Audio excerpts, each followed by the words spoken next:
Good morning. It's Toby Tompkins. It's Tuesday, July. I think it's the 11th or 12th. I'm not sure. I never get the days right. Um, but I hope everyone had a good night's rest. I know I'm a little early this morning at 7 a.m., but I've got a busy day, so you get this now while you can. Um, the first thing I want to do is thank a lot of people for your messages and some of the provocative questions that have been coming in from folks to me at hashtag my trumped up America, hashtag Toby Tompkins. I really appreciate them, and I really appreciate your participation, and most importantly, I appreciate you taking the time to think about um, not only what's going on in America, but the America that you would prefer in your future. Um, we get so caught up in the problems of the moment, the unsolved problems and struggles of the past. And I wish we could, as we are learning from this experience, also spend an equal amount of time and effort thinking about the preferred future that we want and that only we can come together and create. So the theme for my topic today is why beauty, why now, why you? Now, what is beauty?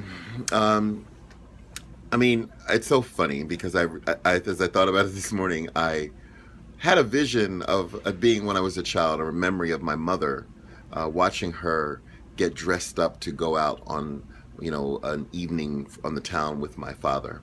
And my mother was very interesting because I would watch her and my father, and they would, of course, go and get all showered up and get all clean, and then they would take extra time with their clothing, and they would talk about who's going to wear what.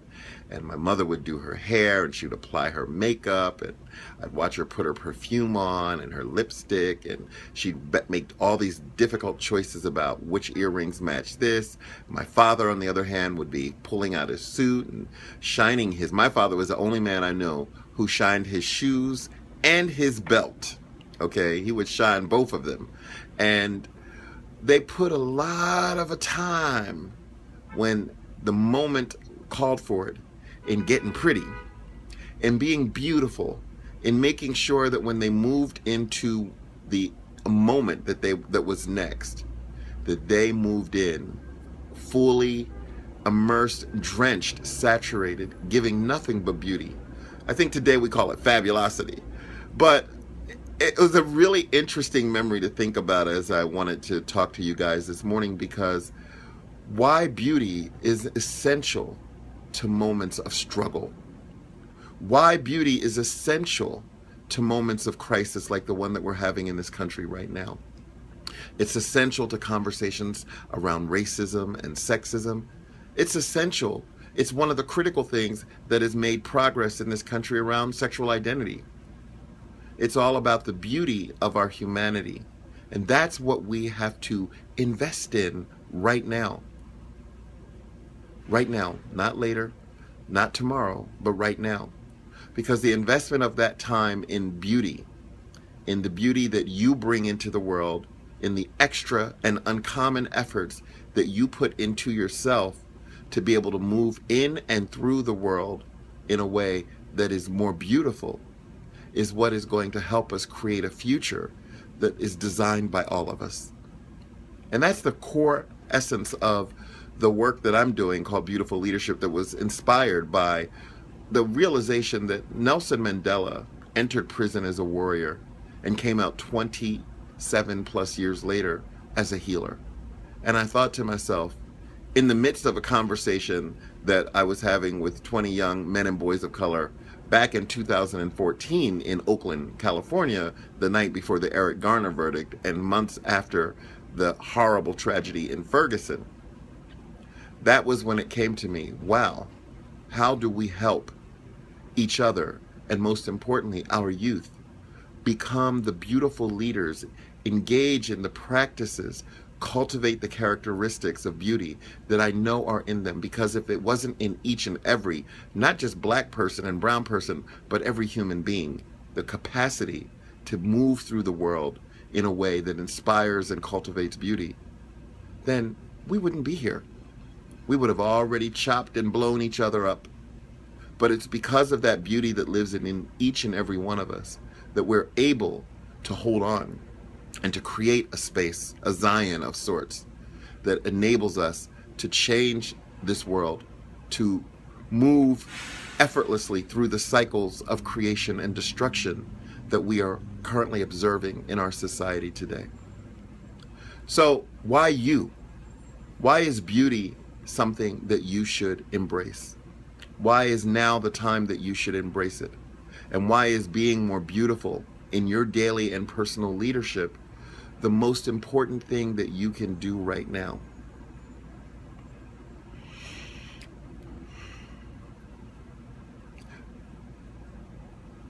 I would start by asking you, what do you hope the future for people like you is composed of? What are the things that you want to ensure are around to greet you tomorrow? What are the conversations? Who are the people? And how are you going to get there from a place of hate, a place of dissonance, a place of self-righteousness and blindness? How can we get there? So I think that if we can look within our own moments, not days, I'm not talking about 5 steps to this or 7 habits of that. I'm talking about the moment by moment daily transactions that we have with other human beings. Most particularly those moments that present struggle for you. Struggle. Because the beauty, the opportunity to create beauty in your life is in the struggles that you encounter every single day.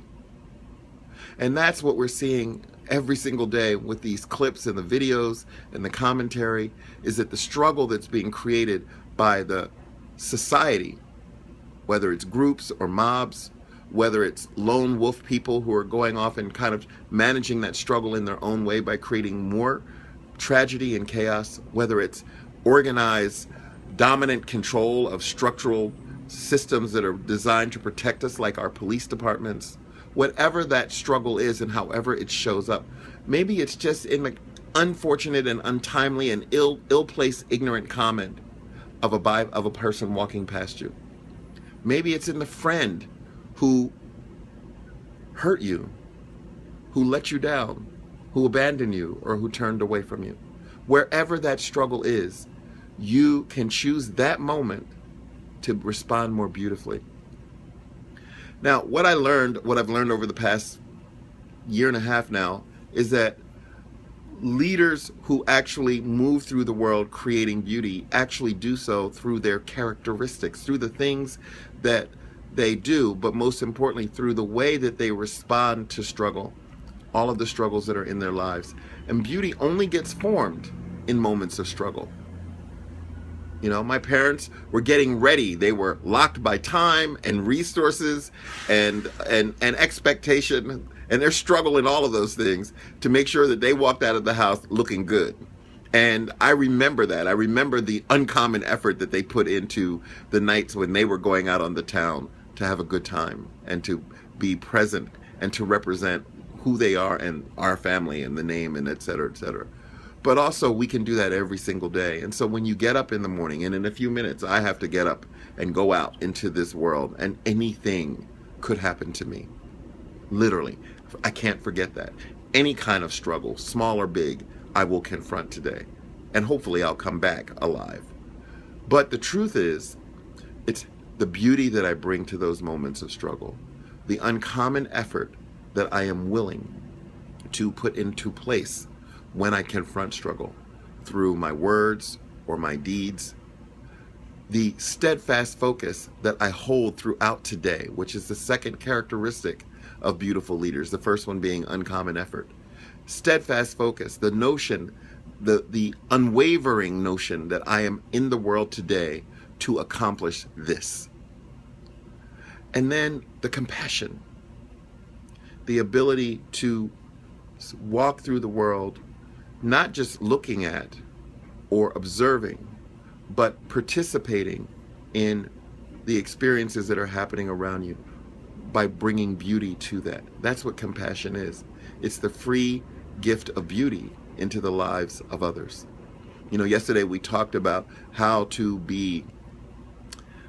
do a beautiful check-in.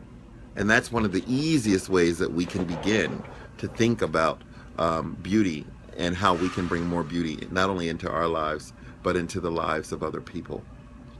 So we've talked about 3 of the 5 recurring characteristics of beautiful leaders: uncommon effort, steadfast focus, and compassion. There are 2 left, and I'm going to tell you about those when we talk some more tomorrow. But I have an assignment for you today. I want you to be beautiful today. I want you to be as beautiful as you can. I want you to take some extra time to think about how you look when you walk out the door, to think about how you feel when you walk out the door, to really prepare your smile to give it away freely to other people, to take time and pay attention to other people's struggles. They're not yours, they're theirs. Even if they attempt to face those struggles and place those struggles toward you, they're not yours. The only part you own in this is the uncommon effort that you can bring to bring compassion in your response to them, and the steadfast focus to not get caught up in their struggle, but to confront your own and to move forward to achieve the goals that you have set in front of you and seize the opportunities that are before you today. So I believe that each and every one of us can have a moment in our lives, many moments in our day, to show up more beautifully. And that is what my conversations are going to be about. You know, we are fighting a war, and I recognize that. And we have a lot of soldiers on the battlefield, and I want to applaud and appreciate everyone who is working hard on the battlefield to pull up the weeds of racism, to move through this garden of life in a way that enables us to see clear land. But we also have to plant the roses. We have to use that same soil, and at the same time that we're pulling up the weeds, we have to plant the rose bushes. We have to create the beauty. We have to see a future that lives beyond this moment, and we have to invest in that at the same time, because when the battle's over, a lot of us are going to be weary. We're going to be tired, and a lot of us won't be here. So I hope this is helpful. This is all I can do. I love you guys very much. Please, if you have any questions, you can reach me at Toby Tompkins or hashtag Toby Tompkins, hashtag MyTrumpedUpAmerica. You can email me at tobytompkins@gmail.com. You can also send me a note here, or you can just check back in tomorrow. And if anything that I've said today has been powerful or you think could be powerful in the life of someone else, then please, before you sign off, hit the share button so that more people can join this growing community. Thank you. I love you. Have a great day. Talk to you tomorrow.